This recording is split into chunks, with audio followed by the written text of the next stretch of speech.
नमस्कार दोस्तों, DD red के एक और एक्शन वीडियो में आप सभी का स्वागत है। मैं हूं आलोक। तो भाई एक बार फिर चीमा जी का वीडियो लेकर आया हूं। इसमें साजिद तारड़ भी हैं और जो घटना हुई है वही कि पाकिस्तानी आर्मी ने पाकिस्तानी पंजाबी पुलिस को कूटा है, जो दौड़ा दौड़ा कर मारा है, इतनी सुताई की है कि बेचारे रोग आ रहे हैं। एक और लेटेस्ट वीडियो आया है, उसमें एक पुलिस वाला बता रहा है कि कैसे उसको नंगा कर दिया, घुमाया और पता नहीं क्या उसको कुछ कर दिया। सुनिए। सर जी फिर मारते रहे सर जी। ਅਸੀਂ ਹਵਾਲਾ ਚ ਬੰਦ ਸੀਗੇ ਸਰ ਜੀ। ਯਕਦਮ ਸਰ ਜੀ ਤਕਰੀਬਨ 30-35 ਫੌਜੀ ਸੀਗੇ, ਇੱਕ ਕਰਨਲ ਸੀਗਾ, ਕੋਈ ਬ੍ਰਿਗੇਡੀਅਰ ਸੀਗਾ ਸਰ ਜੀ, ਦੋ ਤਿੰਨ ਸਿਵਲ ਚ ਬੰਦੇ ਸੀ ਨਾਲ। ਮੁਦਈ ਸੀ ਅਨਵਰ ਨਾਂ ਦਾ ਬੰਦਾ ਸੀਗਾ, ਜੱਟ ਸਰ ਜੀ, ਜਿਨ੍ਹਾਂ ਨੇ ਸਾਡੇ ਖਿਲਾਫ ਸਾਨੂੰ ਜਰਮਾਲ ਬਣਾਇਆ ਸੀਗਾ। ਇਹਨਾਂ ਹਵਾਲਾ ਦਾ ਤਾਲਾ ਤੋੜ ਕੇ ਸਾਨੂੰ ਮਾਰਿਆ ਸਰ ਜੀ। ਫਿਰ ਮਾਰਦੇ ਰਹੇ ਸਰ ਜੀ, ਤਸ਼ੱਦਦ ਕਰਦੇ ਰਹੇ, ਨਾਖਨ ਖਿੱਚਦੇ ਰਹੇ ਸਰ ਜੀ। ਇੱਕ ਫਿਰ ਨਾਲ ਇੱਕ ਕਮਰਾ ਇੱਥੇ ਨਾਲ ਕਮਰੇ ਚ ਲੈ ਕੇ ਬੂਹਾ ਬੰਦ ਕਰਕੇ ਸਰ ਇਹਨਾਂ ਨੇ ਸ਼ਲਵਾਰ ਉਤਾਰੀ ਹੈ ਸਰ के बहुत कुटिया सर जी। हाँ जी, फिर इंजेक्शन लाया इन्होंने सर जी, वल्ला लंके का लाया सर। बहुत ज्यादती की थी सर इन्होंने मेरा। असि मुसलमान है सर जी। इधर भी थोड़ा दर्द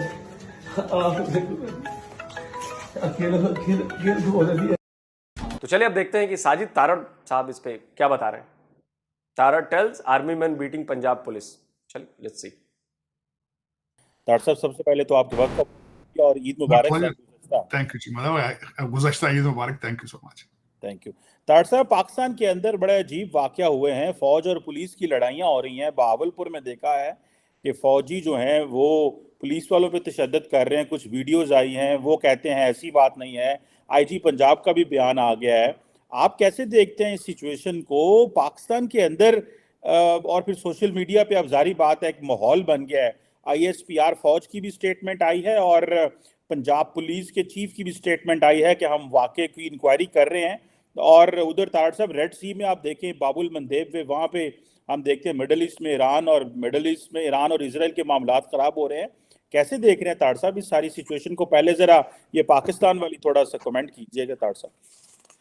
चीमा साहब, मैंने इस वाक्य को बड़े करीब से देख रहा हूं, बल्कि ये वाक्य को नया नहीं है। मैं इसका थोड़ा सा आपको बैकग्राउंड बताना चाहता हूं कि अभी रिसेंट क्या चल रहा है। अभी लोग बर्मा शाख से नहीं निकले थे। मैं बर्मा शाख किसको कह रहा हूं कि 3 सेनेटर जो हैं, मैं इस वक्त डायरेक्ट अपने एस्टेब्लिशमेंट और मिलिट्री एस्टेब्लिशमेंट को खासकर एड्रेस करूंगा।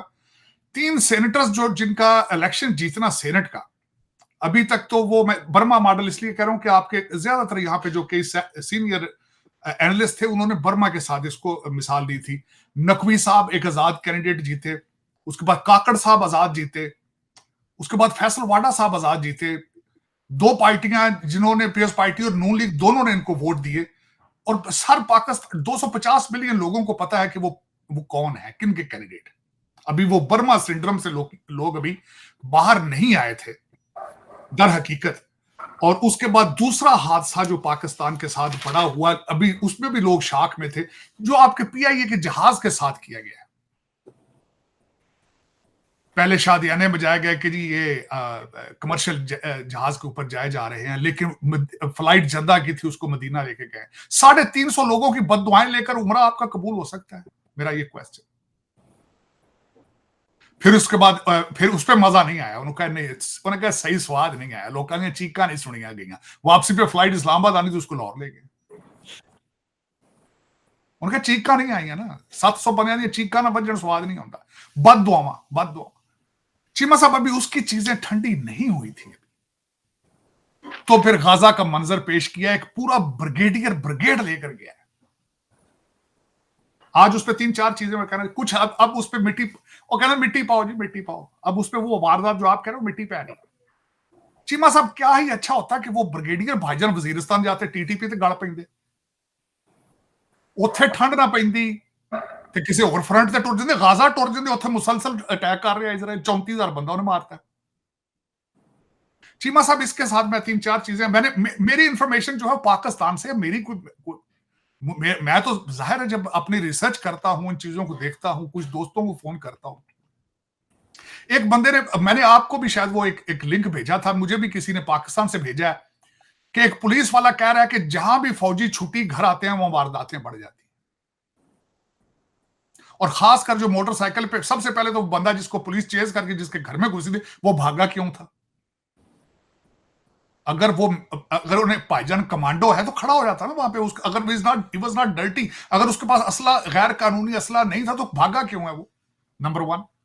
तीसरा बात यह है कि इस सारे काम की इन्वेस्टिगेशन क्यों नहीं की गई अवाम के साथ? इसको कानूनी तकाजे क्यों नहीं पूरे किए गए? जो यूनिफॉर्म बॉर्डर के लिए बना था उसको दूसरी ब्रांच के ऊपर अटैक करने का क्या जवाब है? अब मैं इसकी मिसाल एक छोटी सी देना चाहूंगा। यह पहला वाकया नहीं हुआ, पहले भी कई बच्चों को यूनिफॉर्म पहन के ना, लफ्ज तो गंदा है, बदमाशी करने का बड़ा शौक होता है कई बच्चों को। भाई ये पहला वाकया नहीं हुआ, कई पहले भी कई मेजर कैप्टन चन्ना मार दे खांदे आए, कोई नवी गल नहीं।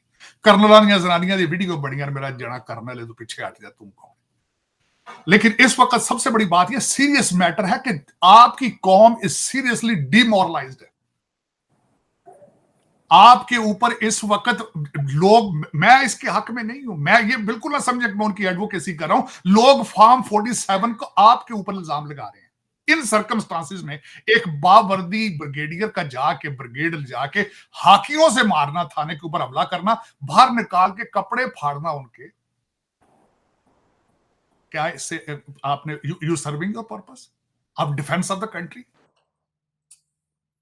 इस पर पूरा मैंने एक शानदार वीडियो बनाया हुआ है डिफेंस डिटेक्टिव पर, पूरी डिटेल दी हुई है, कैसे यह काम हुआ, कैसे मारा गया, कैसे वो लोग पुलिस वाले बेचारे रो रहे थे, एसएचओ को कपड़े फाड़ दिए उसके मार मार के, एसएचओ को, एएसआई को मारा, और बहुत कुछ कांड हुआ है। और पूरी डिटेल वीडियो, बहुत शानदार वीडियो बनाई है।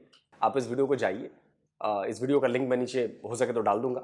आप वैसे डिफेंस डिटेक्टिव पर जाएंगे तो वहां भी आपको ये वीडियो मिल जाएगी, जाइए और देखिए। आपने अदालत वहां लगाई चौक में जाके, अब मिलिट्री ऑपरेशन, मिलिट्री ने अदालत लगाई ना, खुद कानून अपने हाथ में लिया। थाने चले जाते ना, एफआईआर हुई भी थी, पुलिस को कहते जाके जज के पास चले जाते, हाई कोर्ट में रिट कर देते, सुप्रीम कोर्ट में आके उनको कहते नहीं आप सो मोटो एक्शन ले आप इसके ऊपर। लेकिन आज ये टीटीपी ने इसके ऊपर बयान दिया है चीमा साहब, टीटीपी ने, तहरीक तालिबान पाकिस्तान ने पुलिस के हक में बयान दिया है, और किसी ने अभी तक कुछ सीरियस इसका। अच्छा, मैं इसके और एक और यहां पे बात करना चाहूंगा चीमा साहब। जो सबसे बड़ी सितम जरीफी ये है कि ये जो कहा जाता है कि हमारे इंटरनल प्रोसीजर्स हैं, हम इंटरनल इसकी कर लेंगे, उसको पब्लिक क्यों नहीं करते फिर आप? एक मैं वाकये की आज करना चाहूंगा, ये छोटा नहीं है, क्योंकि कौम सीख नहीं रही चीमा साहब।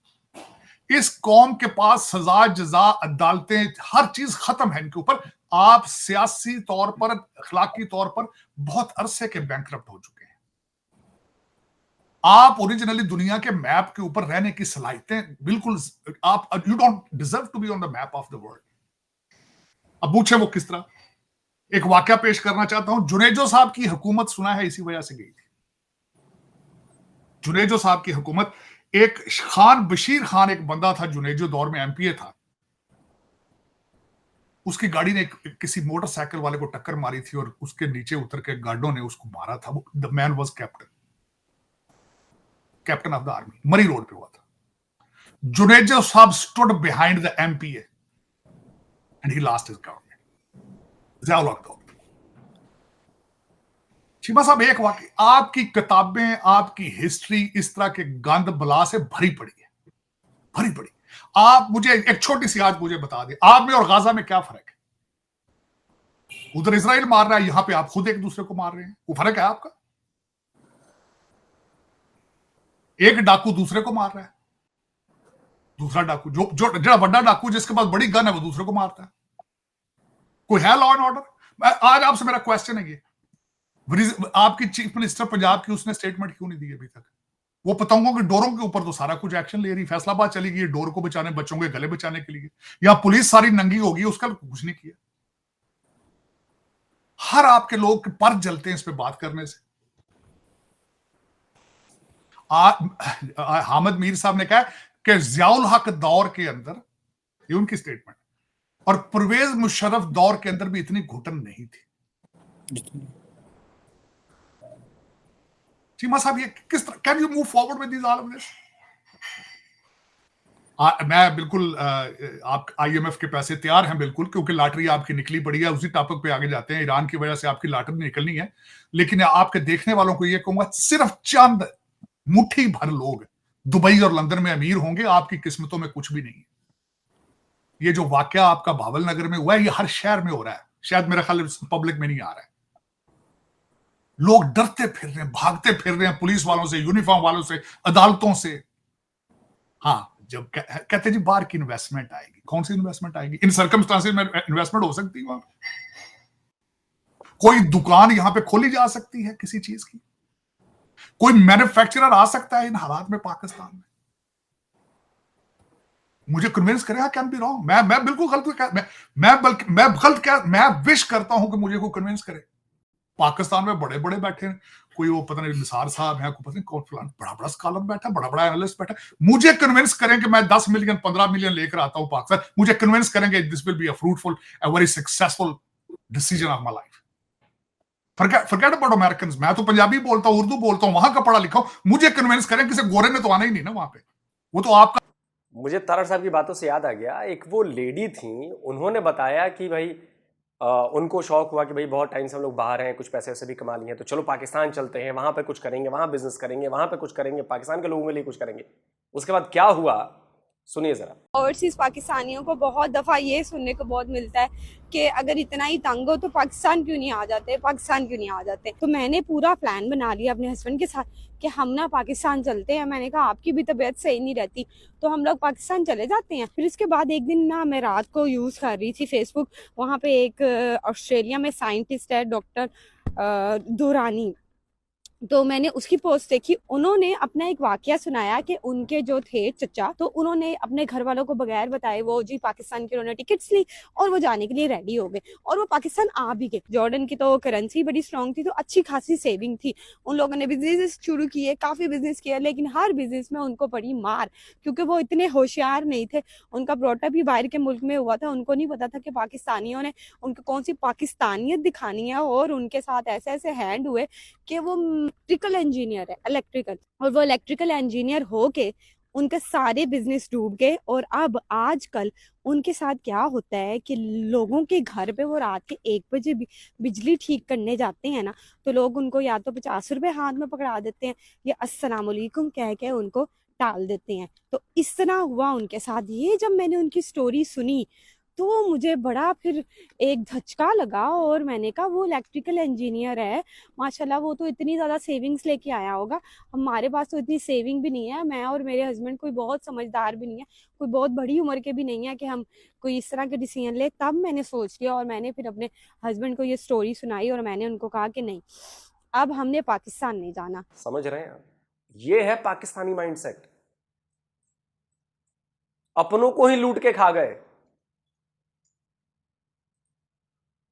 डायन भी 7 घर छोड़ के अपने आसपास जाती है, पाकिस्तानी तो डायन से भी गए गुजरे हैं, अपनों को ही मार के खा जाते हैं। तो आपका नाम लेकर कांपते हैं। आप एयरपोर्ट में जाके देखें, जिस तरह आपको लाइनों से निकाला जाता है, गोरा किस तरह आ जाएगा वहां पे, दूसरे लोग किस तरह आ जाएंगे। आप फिर कहते हैं सऊदी अरेबिया यहां पे इन्वेस्टमेंट करके, आपका क्या ख्याल है सऊदी एजेंसियां या सऊदी न्यूज़पेपरों में खबर नहीं छपी होगी? उनको नहीं पता कि आपके हालात क्या है? पता नहीं, आप समझते दुनिया अंधी है, नाक में रोटियां डाल रही है आपका, जाकर कहते जी यहाँ पे इन्वेस्टमेंट, फॉरेन इन्वेस्टमेंट आ रही है, वो इतने बिलियन वहां से आ जाएंगे, इतने बिलियन। मैं वो शहबाज शरीफ साहब का मैंने उनका पढ़ा, आते ही उन्होंने कहा जी दौरा बहुत कामयाब था, बामी तावन के ऊपर बड़ी बातें हुई, ये जो बातें करके आए हैं 10 बिलियन की। काकड़ साहब भी यही गीत गाते गए हैं, ये पिछले 5 वजीर आजम गीत गाते गए हैं, ये इन्वेस्टमेंट आ रही है, उधर से आ रही है, इधर जा रही है, इधर से आ रही है, उधर जा रही है। वो खुदा दा नाल हो यार, खुदा दा नाल। ਤੁਹਾਡੇ ਅਦਾਰੇ, ਤੁਹਾਡੀਆਂ ਫੌਜਾਂ ਤੇ ਪੁਲਿਸਾਂ ਗਲ ਪਈਆਂ ਨੇ ਇੱਕ ਦੂਜੇ ਦੇ, ਤੁਸੀਂ ਕਹਿੰਦੇ ਦੁਨੀਆ ਅੱਗੇ ਇੱਥੇ ਇਨਵੈਸਟਮੈਂਟ ਨਾ ਕਰੇ। कुछ बंदियां को अकल की गल दो यार तुसी। चीमा साहब, दुख वाली बात है, हाँ आपने भी बिल्कुल कहा है कि इसके ऊपर वो बिल्कुल कहते ना मिट्टी डाल दी गई है, जेआईटी बना दी गई है। जिसके ऊपर जेआईटी बन जाए, जिसके ऊपर कमीशन बन जाए, इसका मतलब है इसका कोई साइन वारस नहीं है, वो बन चुका है। लेकिन चीमा साहब जवाब, लोगों को जवाब दें, मुर्शद पाक जवाब दो। बंदे जवाब चाहते ने, बंदे सुनना चाहते ने की होया है। यूनिफॉर्म पा के ब्रिगेड पूरा गया, ब्रिगेडियर तू थल्लों को कैप्टन मेजर भेजे, चंडे मारनियां ने यार, चंडे मारनियां, तू 2-4 कैप्टन भेज उथे, तू ब्रिगेडियर जाके बह गया उथे। खुदा था ना यार, मैं तो खुद शर्म आ रही, डर लग रहा है। कौम तो एक कौम किमें सर्वाइव करेगी फ्यूचर च, जिहदे वास्ते वो ब्रिगेडियर बने वो उधर नहीं जाता। वाह। लेकिन चीमा साहब इस तरह आगे मेरा ख्याल है आप बढ़ नहीं सकेंगे। पीटीआई इसके ऊपर रोटियां सेक रही है, टीटीपी इसके ऊपर रोटियां सेक रही है, वो फिर करें। मैं दुखी हूं, मेरा अपना नाम चेंज करके जख्मी रखने लगा हूं, क्योंकि ये मेरे रोजाना जख्म नए से नया रोजाना डेली बेस पे। बाकी चीमा साहब मैंने आपको बताया, मैं तो अगले जख्मों के अभी पट्टियां रख रहा था, पीआईए पे अभी पट्टियां रख रहा था। काकड़ साहब सुना बड़े जख्मी होकर फिर रहे हैं, क्योंकि सुना उन्होंने दोस्तों कईयों को बता दिया था कि मैं चेयरमैन सीनेट बनने वाला हूं। वो बड़े चलिए, तो बातचीत हो गई जो पंजाब पुलिस और पाकिस्तानी आर्मी के बीच में जो हुआ उस पर बातचीत हो गई, और तारड़ साहब बहुत दुखी हैं, जख्मी हैं, होना भी चाहिए। पाकिस्तान को खैरख्वा उसका रखने वाला, उसका भला चाहने वाला दुखी होगा इस घटना के बाद, क्योंकि आर्मी अब असली रंग में आ रही है। बताइए, ब्रिगेडियर रैंक के लेवल का आदमी गया वहां पे, बताइए करने, ये ब्रिगेडियर लेवल का, एक ब्रिगेड उसके पास होती है, उसका ब्रिगेड का कमांडिंग ऑफिसर होता है वो ब्रिगेडियर, और छोटी मोटी पोस्ट नहीं है। जनरल, लेफ्टिनेंट जनरल और ब्रिगेडियर आपके आर्मी की तीसरी सबसे बड़ी पोस्ट है। आर्मी चीफ के बाद सेकंड नंबर पे आता है लेफ्टिनेंट जनरल, फिर ब्रिगेडियर, जहां तक अगर पाकिस्तानी आर्मी की बात मैं कर रहा हूं। और वो गया वहां पे पुलिस वालों को मारने, वो बताने गया, सुनो बे, हमारे बूट के नीचे रहो, ऐसे मसले जाओगे बूटों से, उड़ो मत। तुम पंजाब पुलिस के हो, आर्मी के नहीं हो बंदे, और इस देश में कंट्रोल आर्मी का है, आर्मी का ही डंडा चलेगा, हीरो मत बनो तुम। अब जाहिर सी बात है कि जो पुलिस वाले हैं बेचारे वो नाराज हो रहे हैं। एक पुलिस वाले ने तो अपना आई कार्ड दिखाया और वर्दी तक जला डाली, और क्या कहा सुनिए। ये पंजाब पुलिस का कार्ड था मेरा, कि मैं कह रहा हूँ अब इस महकमे में मजीद नहीं रह सकता, और मैं कांस्टेबल मोहम्मद फैसल खान अपने उन भाइयों के साथ जिनके साथ जुल्म और ज्यादती हुई है। एक और पुलिस वाले का वीडियो आया, उसने कहा कि मैं भी भैया छोड़ता हूँ, मुझे नहीं काम करना है यहाँ पर। बहुत से अल्फाज है जो बहुत जज्बात है मेरे दिल में, मैं जो कहना चाहता हूँ, लेकिन मैं नहीं कह पाता इस कैमरे के सामने। बस यही कहूँगा कि अब इस महकमे से दिल पाती और ये महकमा मैं छोड़ दूँ। जिस तरह का ये माहौल क्रिएट किया जा रहा है पुलिस महकमे के खिलाफ, ये हमारी बर्दाश्त से बाहर है।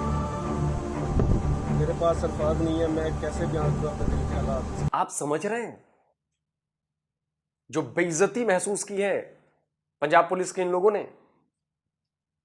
एक थाने पर अटैक कर दिया ब्रिगेडियर ने अपने जवानों के साथ। वैसे और कर भी क्या सकते हैं, और कहीं तो ये अटैक कर नहीं सकते ना। हाय फिलिस्तीन चुपचाप बैठे हुए हैं फौज लेकर। ब्रिगेडियर साहब जाए ना मदद करने, बड़े मुसलमानों के सिपहसालार बनते हैं पाकिस्तानी मुसलमानों के, तो क्यों नहीं जाते? अब ये सच्चाई सामने आ रही है पूरे पाकिस्तानियों के सामने। पाकिस्तानियों देखो, ये है तुम्हारी फौज। इनके बारे में कहा जाता है कि कोई जंग इन्होंने जीती नहीं और कोई इलेक्शन इन्होंने हारा नहीं, लेकिन आप लोग हम भारतीयों का मजाक उड़ाते हो कि आप लोग हमारी फौज के खिलाफ बोलते हैं, साजिश रचते हैं, ये करते हैं वो करते हैं। देखो तुम्हारे फौज ने क्या कर रही है, वो झेलो।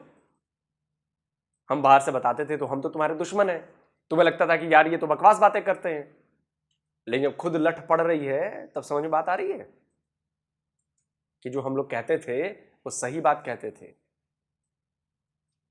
लेकिन आपने मानना नहीं, मत मानो। आर्मी के कुत्ते हैं आप लोग।